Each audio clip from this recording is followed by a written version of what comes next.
Welcome along, everybody, to Sports Bits. I hope you had a great weekend. And of course, we had a great weekend on this side of town, especially keeping an eye on all the biggest sporting events from across the world. We touched base with some Tobi and Amusan, incredible race out there in Oregon, Eugene. We touched base with the Premier League, of course, which is always a centerpiece. What else is happening? F1 also back in Singapore. We touched base with all of that. But of course, all of that with a slice of pies and whatnot here on Sports Bits. And of course, always a pleasure to be back on the screens here. But to be a part of the show, you can always hit us up on social media. We're going to take a break now because when we come back, we're getting into the stories because we're serving it hot.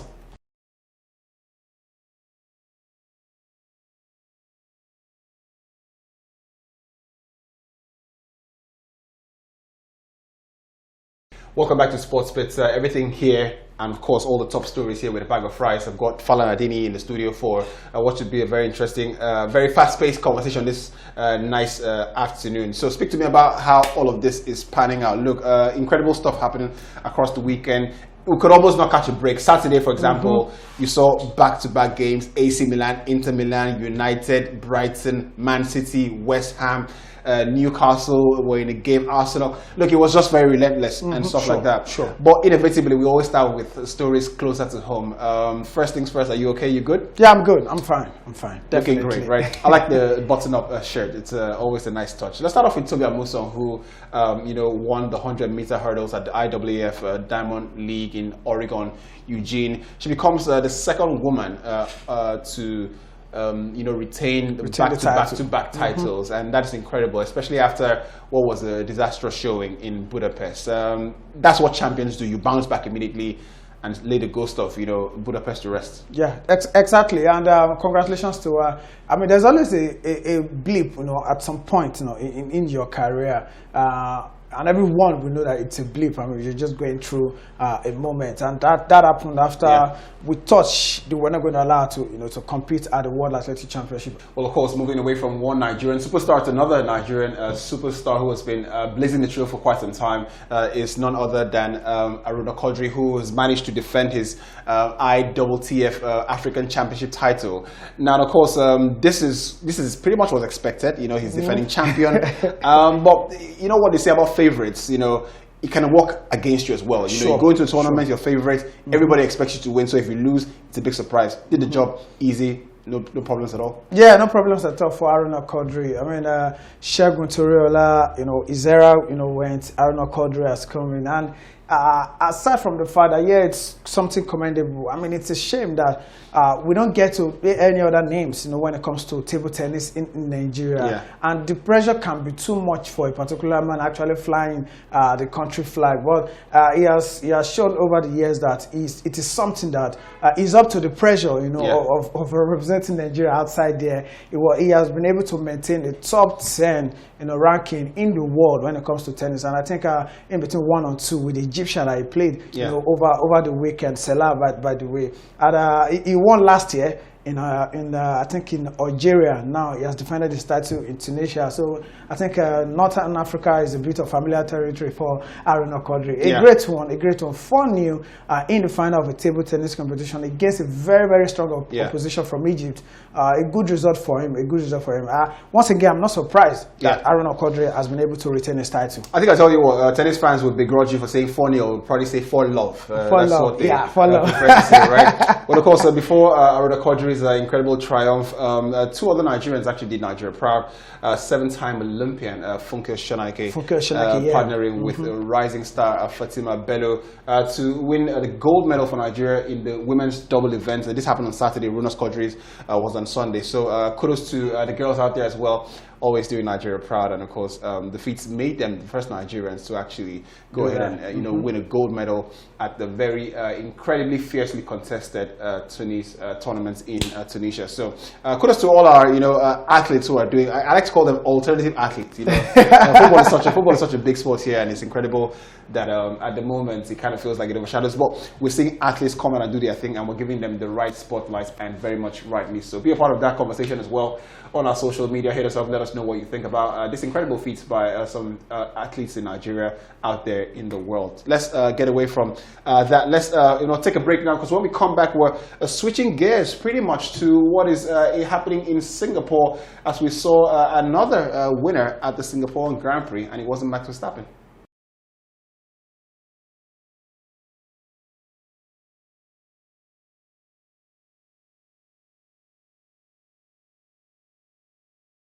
Welcome back to Sports Bits. We are picking up the pace here, gradually getting to that football part where you pretty much love. And we always say save the best for the last, but don't save your comments, don't save your engagements for the last. Get interactive with us here on Sports Bits. My name is Yubi. And so, one of it, I'm joined by Falan Adeni, who's in the studio, and we're having a great time, haven't we? Let's touch base with Carlos Sainz, who incredibly came out from, I mean, not nowhere, but we all thought, it would be either of Max Verstappen or, of course, some of the popular names, Sergio Perez and co. Came out to win. He drives a Ferrari. You mentioned to me off the air that Red Bull weren't having a great time in practice as well. So how did that come about? Well, during the practice, we saw that Red Bull weren't having a great time. But we thought, I mean, it's normal. You might not have the best of training. But when it comes to the real game itself, you come to the party. And they were looking to extend their winning run, talking about Red Bull, to 11 straight victory. Yeah. And we thought if there's anyone that can actually stop there, probably be Mercedes. Yeah. But Ferrari and Carlos Sainz, had other ideas, and came out victorious at the end of the day. A shocking victory for them, by the way, because this is the first time Red Bull or Ferrari will be winning a Formula One race since 2022, and also this is the second time in his career that he will be winning a Formula One race. Talking about Carlos Sainz, so pretty much unexpected victory. We probably want to call it an upset, in the race. And so I think for the first time this season, no Red Bull driver ended on the podium at the end of the day, because the closest one was Max Verstappen, who ended fifth. But Mercedes also found themselves in the third,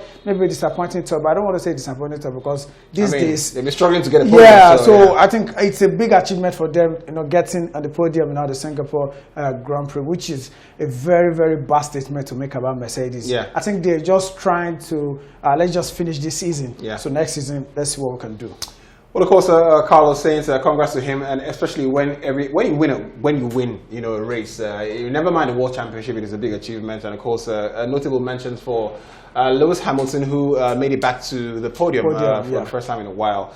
Good to see that happen. So I kind of felt like, when he put on the fresh tires for the last, race, I knew something. I knew he was up to something, right? Yeah. It's all about strategy as far as F1 goes, and I'm sure we have lots of F1 lovers here on Sports Bits. Let's cross a base now, because we're touching base with football. Let's start off with that Manchester United Premier League results from the weekend. Now, look, an incredible set of results, and I thought, Saturday started off with a flurry. I think a 4-goal game in the first one. Liverpool against Wolves. 4-goal game. Mo Salah almost had a hat-trick of assists, and it kind of feels like that's his territory now. He's not scoring as much, but he's assisting a lot. Exactly. Liverpool coming back from behind. It looks as if, though, they are going to be now, one of the closest challengers to Man City. They're getting their mental strength back, and alongside Arsenal as well. But which results stood out for you the most?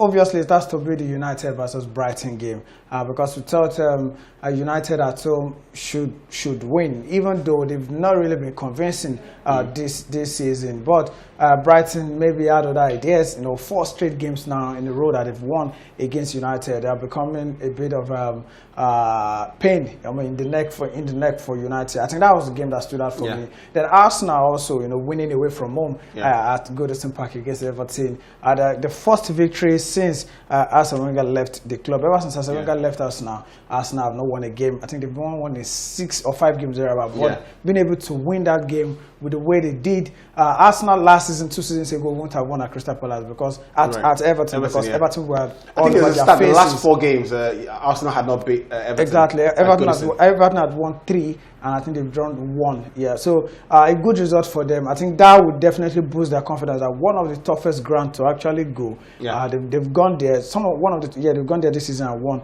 At Selhurst Park against Crystal Palace, also not convincing victory, but they did it. At Goodison Park against Everton, not a convincing victory, but they did it. And so those are the 2 games that stood out over the weekend. We'll call Arsenal also in the race as well. You get the sense that it might be a 3-horse race this season. It's just match day 5, so we can't draw too many inferences, but it's always good to start early. The scary thing is that Man City have started early as well with everybody else. Which is unlike Man City. Normally they start off slow, and we're like, they'll catch up later. But I think they're doing. They caught the memo. Like, these guys actually want to get a match on us, and of course, they'll be the first to win 4 Premier League titles in what on the bounce. As a United fan, do you want that to happen? Well, I mean, I couldn't care less. I enjoy the game.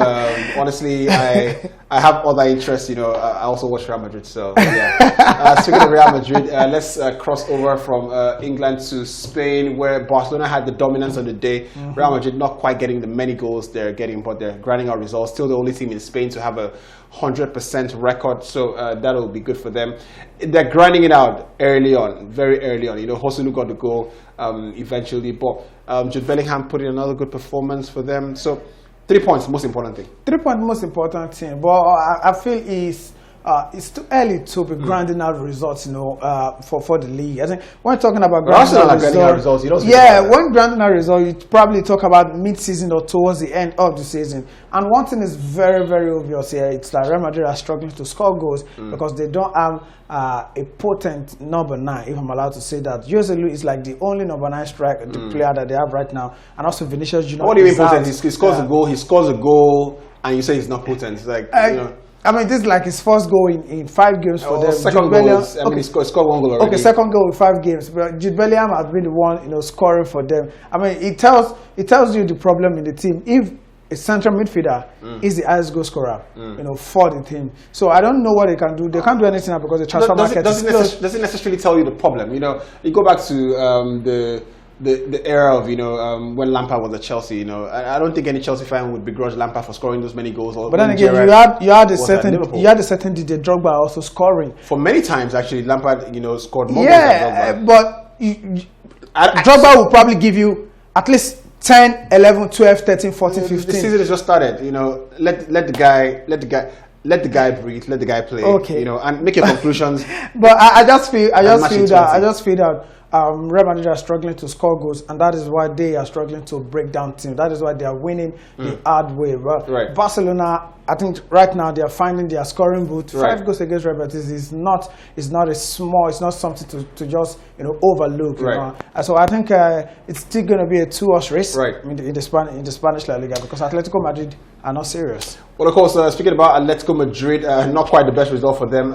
Interestingly, they couldn't quite win, and it was actually an incredible loss to Valencia, 4-0, right? And who would have expected that? But if Real Madrid tell you that they're not scoring goals, they tell you they have a very mean defense, conceding just 3 goals all season. So if you're not scoring goals, at least make it tight at the back. So Real Madrid, of course, with a 100% record, 15 points from a possible 15, which sees them top the table by 2 points. Barca, of course, getting good form at this point in time, and it's good to see all of that happening in Spain. Let's touch base with Italy quickly. Let's start off with Roma, who had a very shaky start to the season, and it kind of felt like Jose Mourinho's job was almost under threat, and it was being mentioned this last couple of days that there's a plan to maybe review his contract or usher in the legend Totti. 7-0 against Empoli is the way to respond. Lukaku amongst the goals, Paulo Dybala with a hat-trick, or 2 goals actually. So really good stuff there. Yeah, really good stuff. At least that will kind of relieve the pressure on Jose Mourinho a bit. But would they be able to kick on from that is left to with him? But it's a very, very strong message to other teams that we are still here. We might not have had the best start to the season, but 7-0 victory against any side is always a strong message to send. So I think right now Jose Mourinho should have his job. Totti should keep sitting in the stands for now.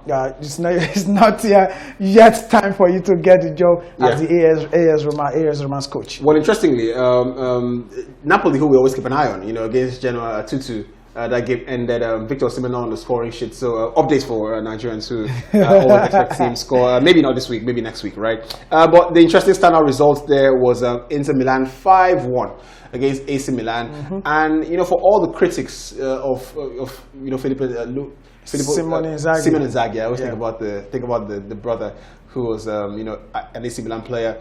They show the rest of Italy that they're head and shoulders above the rest, right? And even with losing Lukaku and losing some key players, Brozovic, they're still the best team there. They are still the best team, and Inter Milan, very incredible result, incredible game. Enric Mkhitaryan doesn't look like a player that is over 30. Cancanoglu also doesn't look like a player that is 30. Lautaro Martinez, funny enough, he wasn't among the goal scorers. No, 5 goals he didn't score. But one man is definitely enjoying life in Italy, and that has to be Marcus Thuram. A goal and an assist in that game. Mkhitaryan grabbed a brace. Cancanoglu also scored, and the man that has had a fantastic week, David Fratesi, that was signed from Sassuolo, also scoring in that game. So it's Inter Milan that are looking like a team that going to wrestle the title back, from Napoli. And I think we're gradually enjoying the Italian Serie A. 3 different winners in the last 3 years, and now Inter are looking like the team that everyone would probably want to tip, for the title. So it shows that their run in the Champions League last season was not a blip. They've continued that from last season. Well, of course, Inter continue to lead the pack there. Juventus, on the other hand, who told UEFA at the start of the season, we don't want to be part of your tournament. Let's focus on the league. Let's focus on the league. It looks like that's paying off dividends at the moment. 3-1 against Lazio. 2 goals for the man who was being hawked around European football in the summer, Dusan Vlahovic, and 1 goal from the wonder kid Federico Chiesa. Good result for them there? Yeah, good result for them. They look like another team that should challenge for the top 4. I don't think they have enough. They don't have enough to actually challenge for the title.